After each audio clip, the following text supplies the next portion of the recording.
are packed up, heading out for the weekend.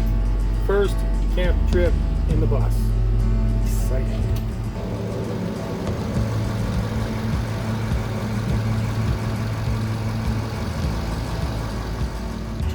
Rush hour.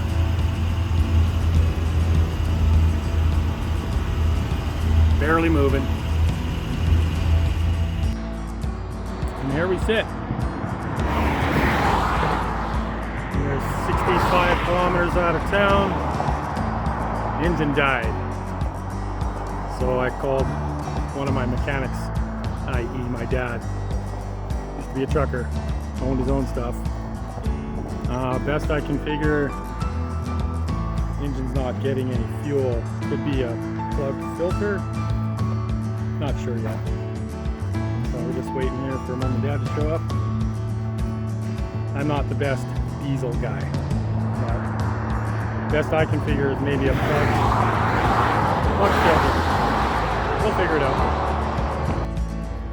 At least somebody's not too put out by the breakdown on the side of the highway.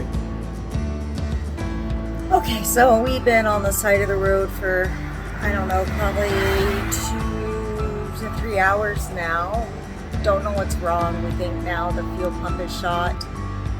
We checked the air filter. We've checked, I don't know. Chris and his dad checked it, not me. I've been in charge with the dogs. It looks like we're going to have to tow the bus back to town. We're about 60 miles out of town, so I'm really not looking forward to that bill. And, you know, I guess it could be worse. I could have a dog pee on me. Oh, no, wait, that happened too. Because Seamus had to go to the bathroom and I couldn't get the leash undone fast enough and he peed on me, literally. And then down the steps of the bus and then outside, like, oh. So yeah, that's our first camping trip of the year. Is the bus broke down and I got peed on by a dog. Yay! So this was not exactly the maiden voyage I wanted, but at the same time not an uncommon story if you follow skoolies. Had my mechanic come out, i.e. my dad. We tinkered around, we found out there's no fuel getting up into the engine. This particular engine, the first thing is usually the pump. Fortunately, it's a mechanical pump. Not that big of a deal to change it, but here I am an hour and a bit out of Edmonton and dead on the side of the road. I sent Christina and the dogs back home with my parents. I'm sitting here, just had another very helpful gentleman pull up on his bicycle. I don't know where he was going, but he's on the highway on his bicycle, asked me if I needed any help. I was awfully nice to the guy. But no, dude, I'm good. So thank you very much, though, if you ever watch this.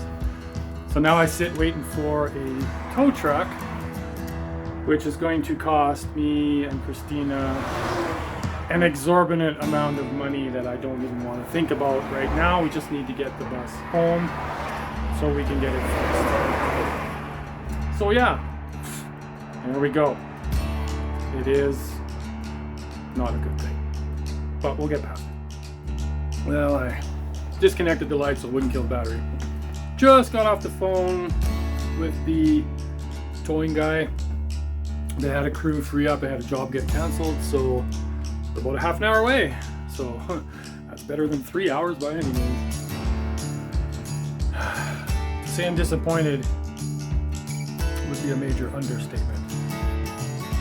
I try not to get too beaten up and beaten down when things don't go quite right. This is something that could not be predicted, could not be controlled. And I'm just glad we're not 2 hours out in the middle of nowhere where it would be a $3,000 towing bill. Yeah, what do you do? Up to the point where the engine died, bus was running great. It's handling really nice. You know, this is the longest distance we've gone with it since we did the raise. Handling really good, not noisy inside at all.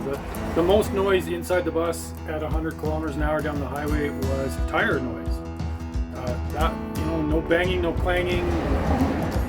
Everything sounded great. The wind noise wasn't bad. We had the windows open. We had a bunch of windows open, and it wasn't terrible. But the tire noise, which is to be expected on a bus. But I was very happy with how it was running. We were very excited to be heading out with it to go camping. Yeah. Such is life. And the tow truck's just turning around to come back. I'm going to pick it up from the back. And away we'll go. Ah, it's a sad sight. Very sad sight. Oh well, at least they were quick.